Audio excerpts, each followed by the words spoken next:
Ungqongqoshe wamaphoyisa uBheki Cele useyalele amaphoyisa ukuba ivale zonke izindawo ezithengisa utshwala ezingekho emthethweni eLimpopo kulezinsuku ezimbili ezizayo. UCele ubekulesiyasifundazwe eyobheka ukuthi ingabe uhamba kanjani umkhankaso wokuphepha ngamaholide kakhisimuzi selokhu wethulwa. Uthi amanz'amponjwana ayimbangela yobugebengu obuningi obuqakile ezweni kanti neLimpopo ineyindawo ezithengisa utshwala eziningi kunezinye izifundazwe.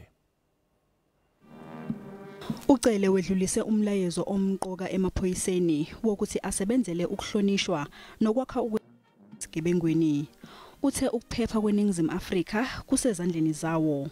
Lokhu kholele ekutheni angavumeli noyedwa wamaphoyisa ukuba athathe ikhefu lamaholide kakhisimuzi kulonyaka. Izinhlelo zokufakwa kwezivimbamgwaqo zisungulelwe ukuqinisa ezokuphepha. Abagibeli bathi ukuba khona kwamaphoyisa kuzosiza ukwehlisa ubugebengu.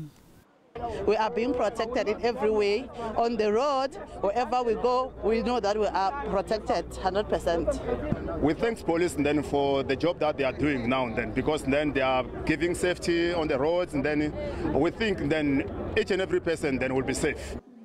UCele ube eseba nengxoxo nabashayeli bezimoto kanye nabagibeli ubathembisile ukuthi ukuphepha kwabo yinto ezoba seqhulwini.